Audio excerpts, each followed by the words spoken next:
Friends, இங்கே பாருங்கள், மண்ணும் செம்மண்ணும் கலந்து வச்சுருக்கேன். இன்னையோட வீடியோ என்னென்னா, நம்ம வீடியோஸ்லாம் பார்த்துட்டு எங்கள் அம்மா வேலை செய்கிற இடத்துல ஒரு பொண்ணு இருக்காங்க.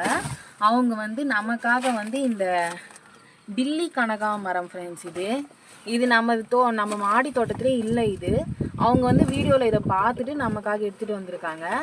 அது இல்லாமல் அவங்க சொன்னாங்க, வீடியோலாம் நல்லா போடுறீங்க, செடியெலாம் கூட நல்லா பராமரிக்கிறீங்க அப்படின்னு சொல்லிட்டு சொன்னாங்க ஃப்ரெண்ட்ஸ். சரி, இதுவும் நல்லா பார்த்துக்கோங்க, என் செடியில் நல்லா பூ வந்தது, என்னோடய செடியும் எடுத்து வீடியோ போடுங்க அப்படின்னு சொல்லிட்டு அந்த பொண்ணு நமக்கு ஆசையாக எடுத்துகிட்டு கொடுத்தாங்க. அவங்க ஆசையாக வளர்த்த செடியாக இதெல்லாம். நமக்கு இந்த டில்லி கனகாமரமும் அடுக்கு குண்டு மல்லி அப்படின்னு சொல்லிட்டு இன்னொரு 2 செடி கொடுத்துருக்காங்க ஃப்ரெண்ட்ஸ். இது நம்ம அவங்களுக்கு நல்லா வளர்த்து அவங்களுக்கு வீடியோ எடுத்து நம்ம அப்லோட் பண்ணுவோம். செடி கொடுத்த அந்த பொண்ணுக்கு ரொம்ப நன்றி. வீடியோஸ் பார்க்குறவங்களுக்கும் ரொம்ப நன்றி.